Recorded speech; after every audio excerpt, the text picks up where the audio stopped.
अच्छा, अष्टम सही भैया बहनों को नमस्कार।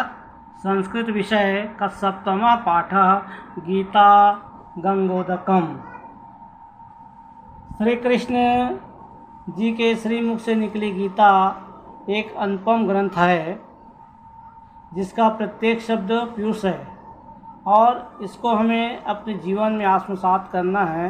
तो आइए देखते हैं कि श्लोक में क्या हमें संदेश मिलता है, क्या उद्देश्य दे रहे हैं श्री कृष्ण जी अर्जुन को गीता को उपदेश देते हुए।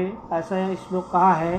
पहला श्लोक है अभ्यास योग युक्तेन चेतसा नान्यगामिना परमं पुरुषं दिव्यं याति पार्थ अनुचिंतयेन।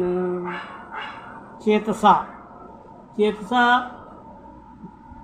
चित्त से, ना अन्य गामिनी मतलब दूसरी ओर न जाने वाले, ना अन्य गामिनी, और याति मतलब प्राप्त होता है।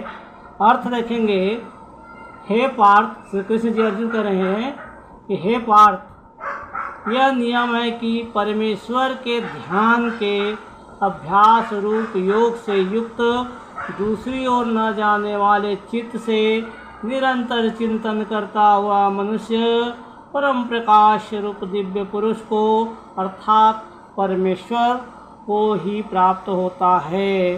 दूसरा श्लोक पत्रम पुष्पम फलम तोयम यो मे भक्त्या प्रयच्छति तद अहम भक्तु अप्रतश्नामि प्रत्यतात्मनः। तोयम जल, प्रक्षति अर्पण करता है,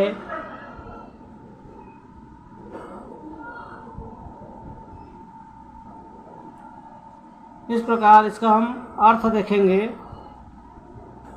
जो कोई भक्त मेरे लिए प्रेम से पत्र पुष्प फल जल आदि अर्पण करता है, उस शुद्ध बुद्धि निष्काम प्रेमी भक्त का प्रेम पूर्वक अर्पण किया हुआ वह पत्र पुष्पादि को मैं सगुण रूप में प्रकट होकर प्रीति सहित खाता हूँ। अहम वैश्वानरो भूत्वा प्राणिनां देवाश्रितः प्राणापान समायुक्तः पचाम्यन्नं चतुर्विधम्। समायुक्तः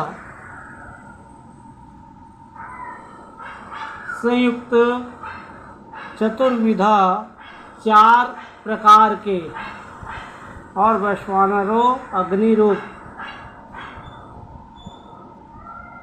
अर्थ मैं ही सब प्राणियों के शरीर में स्थित रहने वाला प्राण और अपान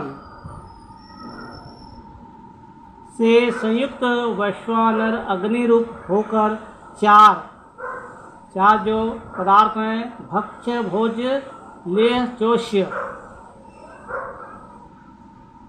तो चार प्रकार के अन्न को पचाता हूँ।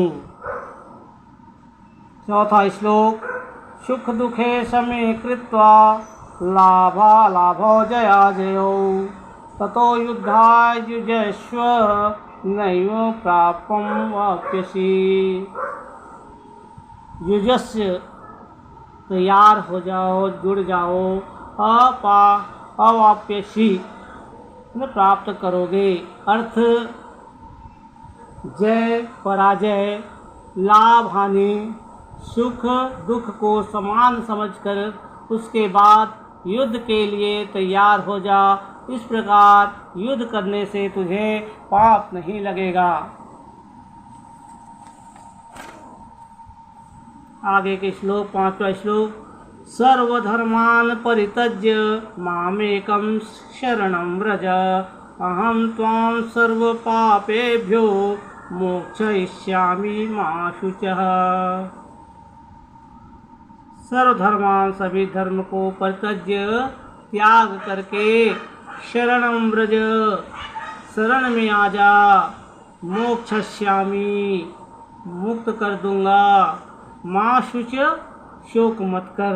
अर्थ संपूर्ण धर्मों को अर्थात संपूर्ण कर्तव्य कर्मों को मुझ में त्याग कर तू केवल एक मुझ सर्वशक्तिमान सर्वाधार परमेश्वर की शरण में आ जा।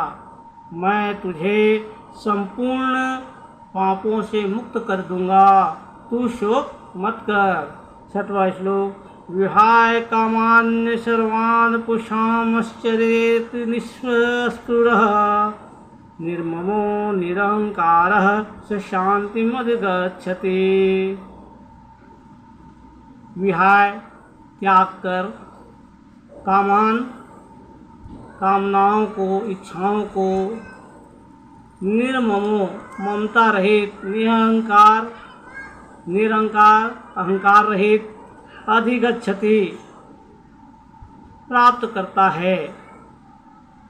अर्थ, जो पुरुष संपूर्ण कामनाओं को त्याग कर ममता रहित, अहंकार रहित और स्पृहा रहित हुआ विचरता है, वह शांति प्राप्त करता है। कुलक्षये प्रणश्यन्ति कुलधर्माः सनातनः धर्मे नष्टे कुलं कृतस्न धर्मो अभिभवत्युत।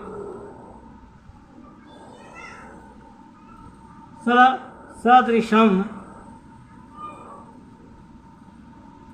कुल क्षय, कुल के नष्ट होने से, कुलक्षय कुल के नष्ट होने से, कुल के नाश से अर्थ देखेंगे, कुल के नाश से सनातन कुल धर्म नष्ट हो जाते हैं। धर्म के नष्ट हो जाने पर संपूर्ण कुल में पाप भी बहुत फैल जाता है। 8वां श्लोक। न हि ज्ञानेन सदृशं पवित्रम इह विद्यते तत स्वयं योग ससिद्ध कालेनात्मनि विदन्ते। प्राणशक्ति नष्ट हो जाते हैं। अर्थ देखेंगे, इस संसार में ज्ञान के समान पवित्र करने वाला निसंदेह कुछ भी नहीं है।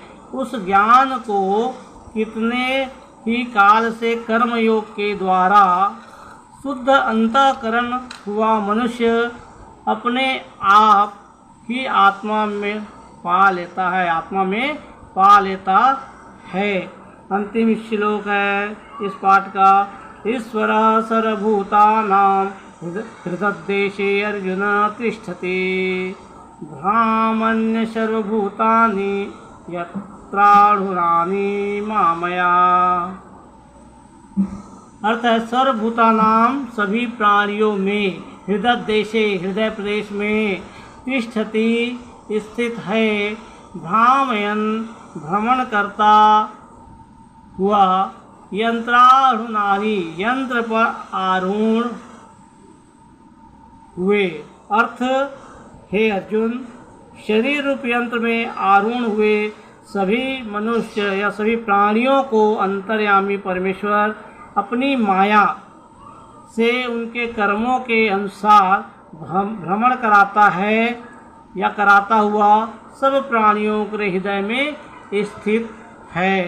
इस प्रकार गीता का श्लोक आप कंठस्थ करेंगे, स्वर वाचन करेंगे, इसके भावार्थ समझेंगे। धन्यवाद।